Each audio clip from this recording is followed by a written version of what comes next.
everyone, it's Lauren and welcome back to Lauren Aspen AG. In this video, I'm going to be once again sorting American Girls into Hogwarts houses. I had so much fun with the first video I made and I thought I would continue on and finish the historicals. I am doing these in order, so I'm going to start out with Nanea and then I'm also going to do the best friends as well in this video.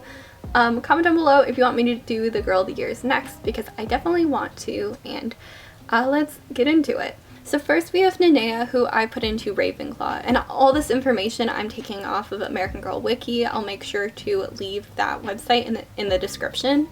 But it says, she is the youngest of her family and at first struggles with being seen as the baby of the family, wanting to appear more mature.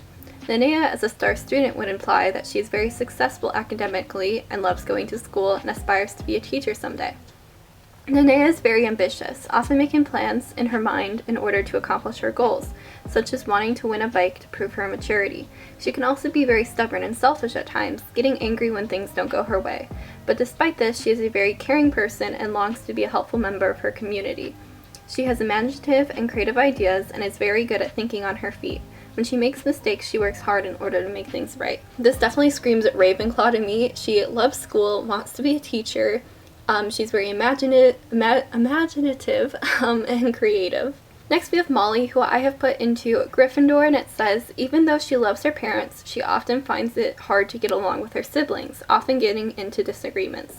She can be mean, especially to Allison, and finds it hard to be nice to her.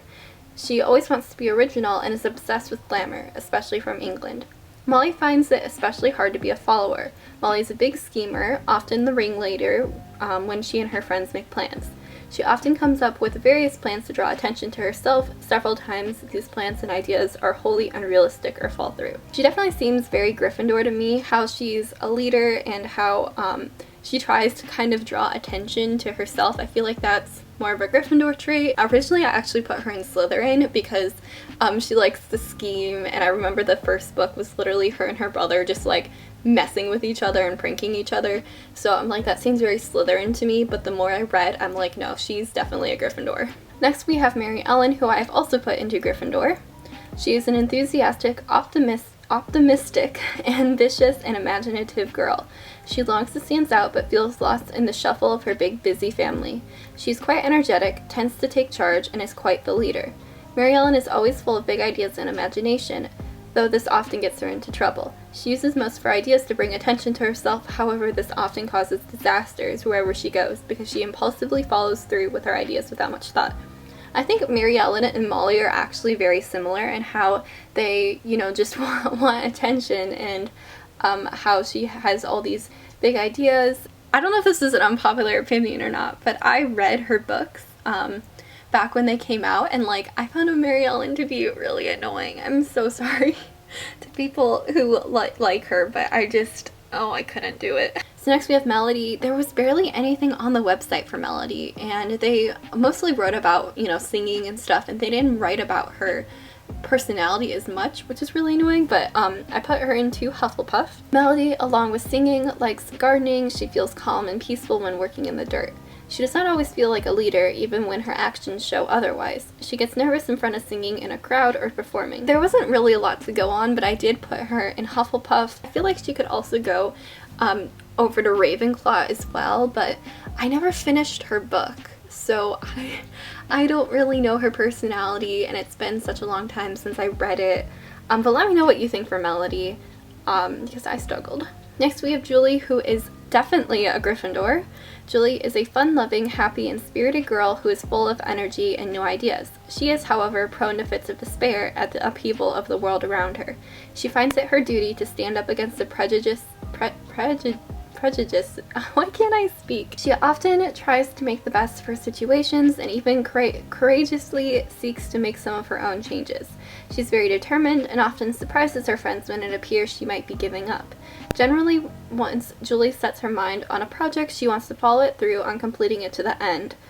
She likes to involve herself in new causes and projects such as environmental issues, or her interest in running for school president. She is definitely a Gryffindor. I just see her as someone who is really determined, and I remember in her book she made a petition to, I think, get her on the girls basketball team. Is that what happened? Did she make the petition for that or for something else?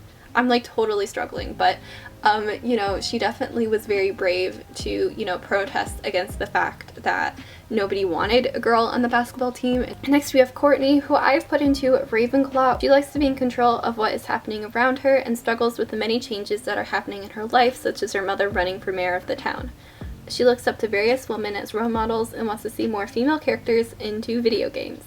Courtney can be very shy when speaking to people she doesn't know or speaking up for herself or family. She feels better at working on individual projects, such as playing video games, than group work in her class. Courtney is incredibly creative, and I feel like shy could maybe be put into Ravenclaw as well, and she also feels better at working on individual projects. Me too. Me too, Courtney. Next we have Elizabeth, who I've put into Ravenclaw. When I was doing the best friends, there isn't a ton of information on them, so I definitely struggled. So Elizabeth is referred to as quiet, shy, smart, and careful. She is much more practical than Felicity, and she thoughtfully plans things out rather than jumping into fanciful dreams. Unlike Felicity, Elizabeth has a knack for sewing, as she's more patient and loves fancy balls and dancing. She is such a Ravenclaw, just because she is super practical, and, you know, she's very smart and, you know, quiet. I feel like could be a Ravenclaw trait as well, and I definitely see her as a Ravenclaw. She's not like totally unrealistic like Felicity. So Nellie I have also put into Ravenclaw. She is practical and more level-headed, where Samantha is fanciful. For example, Samantha says that Jessie is left to be an actress and goes into fantastical reasons for her departure, while Nellie simply concludes correctly that Jessie may have a baby. Nellie is extremely apprehensive of letting people get close to her. She feels that she must be useful and practical, a side effect of having been expected to work her entire life. American Girl characterizes her as practical and hardworking. I feel like those traits are definitely Ravenclaw traits, especially with being practical. I think that's definitely the main thing. Next is Rutie, who I've put into Hufflepuff. Smithens have many times offered to help the Kittredges, but mostly in ways that don't hurt their pride. Rutie has an idolized world view due to this. She sometimes hurts and offends Kit by trying to help in not so tactful ways. I think Rutie really just wants to help people, even though she definitely struggles with actually, like, you know, doing it so she doesn't like offend Kit or anything, but I think her intentions are good, and I think throughout the course of the series she gets a lot better about knowing, you know, what to do to help Kit. Next we have Emily, who I've put into Hufflepuff or Slytherin.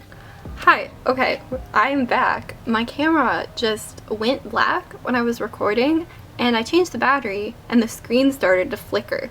It's fine now, but if you know what that is, please comment down below, because that was just really bizarre. Anyways, let's continue. Emily is very quiet and shy. She takes a little while to open up to people. Emily has been asked to act like a brave little soldier, and she does not show her emotions as much. She admires Molly a lot and really tries to impress her and her friends.